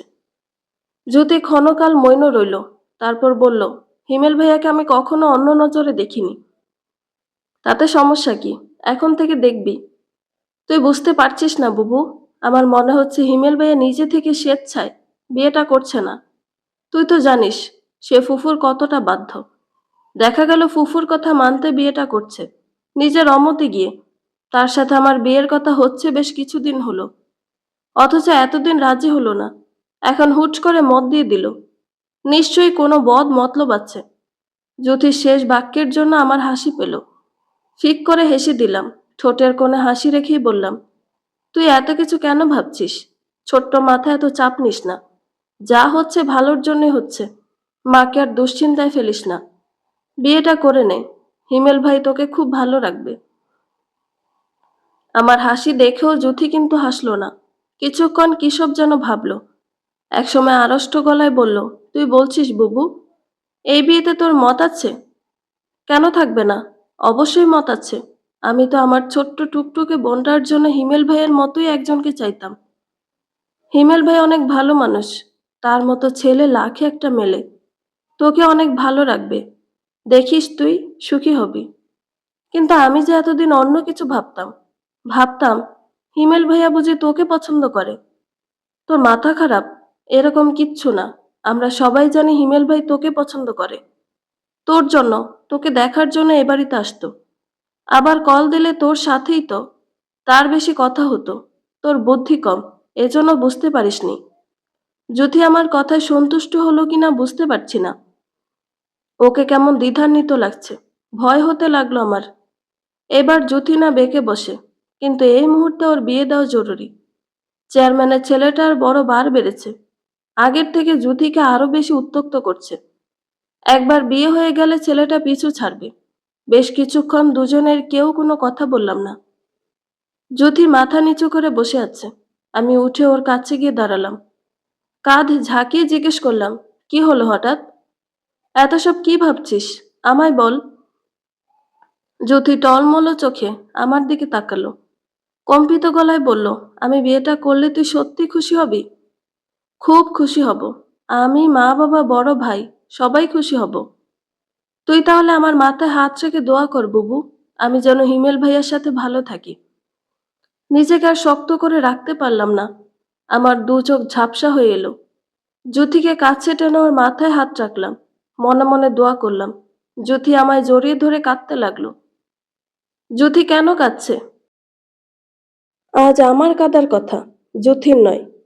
আজ আমি কাঁদবো, শেষবারের মতো। হিমেল ভাই এলো দুপুরবেলা। আমি তখন বাবার হাতে পায়ে তেল ঘষে দিচ্ছিলাম। সে বাবার বিছানার পাশে বসে পড়ল। চিন্তিত গলায় বলল, মামার শরীর কেমন রে বিথি? আগের মতোই। তারপর আর কোনো কথা হলো না। পিনপতন নীরবতা। সে কিছুক্ষণ বসে থেকে উঠে গেল। কি আশ্চর্যজনক ব্যাপার! জীবনে প্রথমবারের মতো আমি তার দিকে চোখ তুলে তাকালাম না। তার মুখে বিথি ডাক শুনে বুক ধড়ফড় করল না, হৃদস্পন্দন বাড়ল না। আমার ভেতর জুড়ে ভয়ানক শীতলতা নেমে এলো। সকাল থেকে বাড়িতে রান্না হচ্ছে। ঘনিষ্ঠ আত্মীয় স্বজনের প্রায় সবাই চলে এসেছে। কেউ কেউ এ ঘরে আসছে। বাবার পাশে দুদণ্ড বসে চলে যাচ্ছে। আমি সকাল থেকে বাবার বিছানার পাশে বসে আছি। বাইরে বের হতে ইচ্ছে করছে না। তাছাড়া বাবার পাশে সারাক্ষণ কেউ একজন থাকা দরকার। সবাইকে কাজে পাঠিয়ে আমি রয়ে গেলাম। বিকেলবেলা বড় ভাই বাইরে ডেকে পাঠালো। গিয়ে দেখি সে একা বসে আছে। আমি কাছে এগিয়ে গিয়ে জিজ্ঞেস করলাম, কিছু বলবে ভাই? বড় ভাই গতকাল ঢাকা থেকে এসেছে। আমি যেতে নতুন একটা ব্যাগ হাতে ধরিয়ে দিল। আমি ব্যাগের ভেতরে উকি দিয়ে দেখলাম সেলাই করা থ্রি পিস, সম্পূর্ণ নতুন। আমার দু চোখ বিস্ময় খেলে গেল। ভাই বলল, পছন্দ হয়েছে? খুব হয়েছে। এবার তাহলে গোসল করে নতুন জামাটা পরে নে, দেখি জলপাই রঙে আমার বোনটাকে কেমন লাগে। আমি ব্যাগ হাতে ঠায় দাঁড়িয়ে রইলাম। কেন জানি কণ্ঠ রুদ্ধ হয়ে আসছে। ভেতর থেকে কান্নাগুলো ক্রমে দলা পাকিয়ে উঠছে। পাছে ভাই টের পায়। মাথা নেড়ে তড়িঘড়ি করে সরে এলাম। আজকে সন্ধ্যা নামলো খুব দ্রুত যেন। রোজকার মতো সন্ধ্যা, অথচ আজকের সন্ধ্যা বিষাদময়। আজকের সন্ধ্যা দূরে যাওয়ার, ভুলে যাওয়ার, স্মৃতি মুছে ফেলার। বিষাদময় সন্ধ্যা দ্রুত মুছে গিয়ে রাত নামল। বহু প্রতীক্ষিত প্রাচীন সেই রাত। আর সেই রাতের বেলা জ্যোতির সাথে হিমেল ভাইয়ের বিয়ে হয়ে গেল।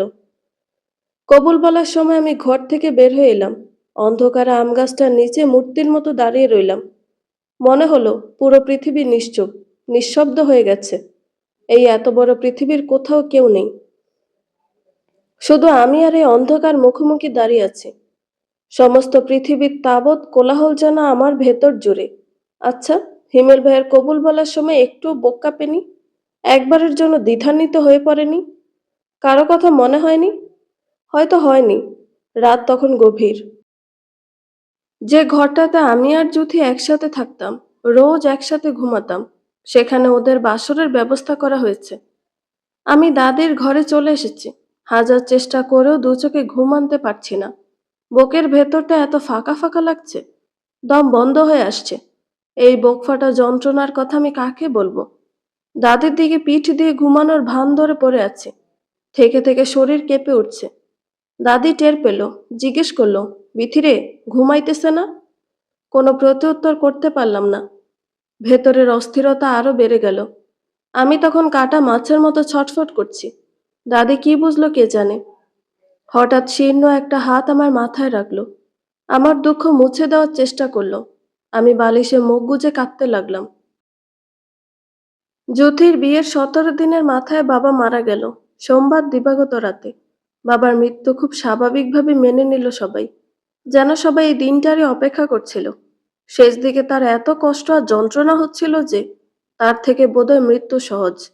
সেই সহজ মৃত্যুকে আলিঙ্গন করে বাবা আমাদের চিরদিনের মতো ফেলে চলে গেল। সময় বয়ে চলেছে। কেটে গেছে কতগুলো মাস। মাঝের এই সময়টা আমার পরিবারের জন্য বেশ কঠিন ছিল। প্রতিটা ক্ষণ বাবাকে মিস করছিলাম। মনে হচ্ছিল বাবা বেঁচে থাকলে জীবন কত সহজ হয়ে যেত। এইসব দুঃখ, কষ্ট, হাহাকার সব বুঝি দূর হয়ে যেত। বাবা চলে যাওয়ার পর সবচেয়ে বেশি একা হয়ে পড়েছেন মা। মমতাময়ী মা আমার আগের মতো হাসেন না, কথা বলেন না, সারাক্ষণ মনমরা হয়ে থাকেন। আর শাড়ির আঁচলে মুখ লুকিয়ে কাঁদেন। এই দুঃসময়ে আমি আর জ্যোতি সর্বদা মায়ের সাথে রইলাম, মায়ের পাশে রইলাম, তাকে সাহস দিলাম। আস্তে আস্তে মা একসময় স্বাভাবিক হয়ে এলেন। নতুন বছরের শুরুতে আমি ফের ঢাকায় পা রাখলাম। 1 বছর গ্যাপ দিয়ে ক্লাস শুরু করলাম নতুনদের সাথে। একদম শূন্য থেকে আবার শুরু করলাম, সম্পূর্ণ নতুন করে। আস্তে ধীরে দিন যেতে লাগলো, আমি নতুন জীবনে অভ্যস্ত হতে লাগলাম। মাঝের সময়টাতে অনেক কিছু পরিবর্তন হয়ে গেছে। আমি বদলে গেছি, আমার চারপাশ বদলে গেছে। মনের ভেতরের এতদিনের যে ভয়, আড়ষ্টতা ছিল, সব কাটিয়ে উঠেছি। হুট করে যেন অনেক বড় হয়ে গেছি, অভিজ্ঞ হয়ে গেছি। এখন আর নিজের ত্বক নিয়ে হীনমন্যতা কাজ করে না। নিজেকে ছোট, ক্ষুদ্র আর তুচ্ছ লাগে না। আর সবার মতোই মনে হয়। কে কি ভাবছে, কি বলছে, এসব নিয়ে আর হতাশ লাগে না। আমি এগিয়ে চলেছি ঝর্ণার মতো, দুর্বার গতিতে, সম্মুখের দিকে। এখন আমি নির্দ্বিধায় ক্লাসে যাই। গরমের সময় মুখ খুলে ক্লাস করি। মেয়েদের সাথে অবলীলায় চলাফেরা করি। প্রাণ খুলে কথা বলি। আমার চারপাশের মানুষ আমায় গ্রহণ করেছে। তারা আমার ত্বক নিয়ে কথা বলে না, হাসি তামাশা করে না। 8-10 জন সাধারণ মেয়ের মতোই তারা আমার সাথে ওঠা বসা করে, গল্প করে, আড্ডা দেয়, খুনসুটি করে। ডিপার্টমেন্টের একজন বড় আপু দুটো টিউশন ঠিক করে দিয়েছে। শুরুতে টিউশনের বাসায় যেতে লজ্জা লাগতো, ভয় হতো। আমার শ্বেতরোগ দেখে বোধহয় কপাল কুঁচকাবে, এই বুঝি না করে দিবে। কিন্তু আমি ভুল, তারা না করেনি। আমাকে বিশেষ নজরে দেখেনি, ভিড় থেকে আলাদা করেনি। এত সব কিছু দেখে আস্তে আস্তে আমার সমস্ত জড়তা কেটে গেছে। একটা সময় যেসব অপমান আর কটূক্তির সম্মুখীন হয়েছি, সব মাথা থেকে ঝেড়ে ফেলেছি। দুনিয়ায় এখনো অনেক সচেতন মানুষ আছে, সত্যিকারের ভালো মানুষ আছে, যারা মানুষের বাহ্যিক সৌন্দর্য দেখে কাউকে বিচার করে না, কারো দুর্বলতায় বারবার আঘাত করে না, একজন মানুষকে মানুষ হিসেবেই দেখে। স্নাতক 3য় বর্ষের পরীক্ষা চলে, সারাদিন ভয়ানক কর্মব্যস্ততায় যায়। তবুও এসব ব্যস্ততার মাঝে মাকে কল দিতে ভুলি না। নিয়ম করে প্রতিদিন মায়ের সাথে কথা বলি। মা যে বাড়িতে একা হয়ে গেছেন, আমার ইচ্ছে আছে একদিন নিজের পায়ে দাঁড়াবো, একটা চাকুরি করব, একদিন হাতে অনেক টাকা পয়সা হবে, তারপর মাকে রাজরানী করে রাখবো। মায়ের সব আবদার মিটিয়ে দিব। আজ এশার নামাজের পর মাকে কল করলাম। মা কল ধরে কুশলাদি জিজ্ঞেস করলেন। একসময় বললেন যুথি বাড়ি আসতে যাচ্ছে, ওর শরীর নাকি ভালো যাচ্ছে না। আমি চিন্তিত হয়ে পড়লাম। যুথির কি হলো? যুথি দীর্ঘদিন হলো হিমেল ভাইয়ের সাথে গাজীপুর থাকেন। বিয়ের কয়েক মাস পরে হিমেল ভাই ওকে নিজের কাছে নিয়ে গেছে, গ্রামে রাখেনি। এতে বেশ ভালো হয়েছে, কোনো পারিবারিক অশান্তি সৃষ্টি হয়নি, কোনো ঝুট ঝামেলার মধ্য দিয়ে যেতে হয়নি। ফুফু নিজে আগ্রহ নিয়ে যুথিকে ঢাকায় পাঠিয়েছেন। যুথির সাথে আমার কথা হয় সপ্তাহ অন্তর। সারা সপ্তাহ আমার ভীষণ ব্যস্ততা যায়। এইসব ক্লান্তির দিনে যুথির সাথে, মায়ের সাথে কথা বললে মন ভালো হয়ে যায়, ক্লান্তি দূর হয়। ফোনের ওপাশে থেকে যুথি আমায় তার সংসারের গল্প শোনায়। আজ কি রান্না হলো, কি কি করলো সব বলে। আমি ওর উচ্ছ্বাস ভরা কণ্ঠস্বর শুনে পুলকিত হই। হিমেল ভাই যুথিকে অনেক ভালো রেখেছে, যত্নে রেখেছে, কিন্তু যুথির শরীর ভালো যাচ্ছে না কেন? আমি বিচলিত হয়ে প্রশ্ন করলাম। মা উত্তরে বললেন যুথির পেটে বাচ্চা এসেছে, 4 মাস হতে চলল। বোকা মেয়ে, এতদিন কিচ্ছুটি টের পায়নি। বাহ, দারুণ সুখবর। তোর ফুফু খুব খুশি হয়েছে, হিমেলও খুব খুশি। হিমেল নিজেই কল করে জানালো যুথি কিছুদিন গ্রাম থেকে ঘুরে আসুক। কিছু খেতে পারছে না, কোনো কাজ করতে পারছে না, বাড়ি থেকে ঘুরে গেলে ভালো লাগবে। তাই করো, ভালো হবে। মায়ের সাথে আরো কিছুক্ষণ কথা বলে ফোন রেখে দিলাম। বহুদিন পর স্তব্ধ হয়ে বসে রইলাম। যুথি মা হতে চলেছে। সেদিনের ছোট্ট যুথি, এই তো কয়েক বছর আগেও আমার গলা জড়িয়ে ধরে ঘুমাতো। মাঝরাতে প্রাকৃতিক কাজের জন্য একটু বাইরে যেতে হলে ওর ঘুম ভেঙে যেত। গলা ছাড়াতে আরো আষ্টে পৃষ্ঠে জড়িয়ে ধরতো। ঘুম জড়ানো গলায় বলতো, বুবু, আমার ভয় করে। আমার সে আদরের ছোট্ট বোনটার বাবু হবে, কেমন বিশ্বাস হতে চায় না। খুশিতে আমার 2 চোখ ঝাপসা হয়ে এলো। মনের গোপন কুঠুরিতে এক সময়কার জন্য অপরাধ বোধ ছিল। হিমেল ভাইয়ের সাথে ঘর বাঁধার স্বপ্ন দেখার অপরাধ বোধ। আজ সে দায় থেকে সত্যিকার অর্থে মুক্তি মিলল। যাক, আমার অতীতের গোপন একতরফা ভালোবাসার জন্য অন্তত যুথি কোনো কষ্ট পায়নি। হিমেল ভাই, জ্যোতি ওরা ভালো আছে, সুখে আছে, শান্তিতে আছে। আমার ভেতরের অস্থিরতা, দুঃখ, কষ্ট আর না পাওয়ার বেদনাগুলো নৈশব্দে কলরব করে গেছে। পৃথিবীর কোথাও কেউ টের পায়নি, ভাগ্যিস পায়নি। কেউ টের পেলে আমি কোথায় মুখ লুকাতাম। সময় বয়ে চলেছে, জীবন চলছে জীবনের মতো। আমরা যে যার অবস্থান থেকে ভালো থাকার চেষ্টা করে যাচ্ছি। বড় ভাই আর ভাবি সংসার করছে, একটা পুত্র সন্তান নিয়ে তারা বেশ আছে। জ্যোতি হিমেল ভাইয়ের সাথে সুখে সংসার করছে। আর আমিও বেশ আছি। স্বপ্নময় একটা কেরিয়ার আমার সামনে হাতছানি দিচ্ছে। এই তো আরেকটু, আর কয়েক কদম পা বাড়ালেই তাকে স্পর্শ করতে পারবো। আমার চারপাশ জুড়ে এখন অসংখ্য মানুষ, সবার সাথে হেসে খেলে দিন যাচ্ছে। তবে মাঝে মাঝে মধ্যরাতে যখন ঘুম ভেঙে যায়, তখন কেমন বিষণ্ণ লাগে, একা লাগে। মনে হয় সবকিছু থেকেও আমার কি যেন নেই। বুকের কাছটায় খালি খালি লাগে।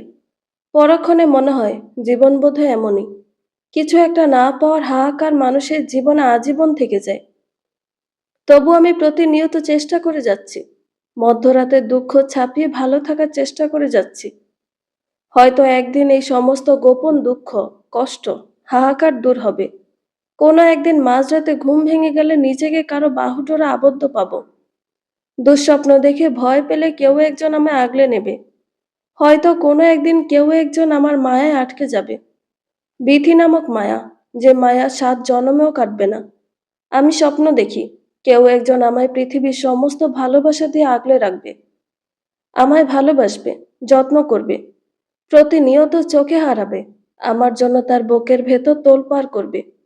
কেউ একজন আসবে, যে কিনা হবে আমার খুব কাছের, খুব পাশের, আদরের আর ভালোবাসার, আমার একমাত্র অবলম্বন, আশ্রয়স্থল, আমার ঘর, আমার একান্ত বর, যাকে আমার দুঃসময়ের দিনগুলোতে পরম নির্ভরতা আঁকড়ে ধরব আর খুব করে ভালোবাসবো।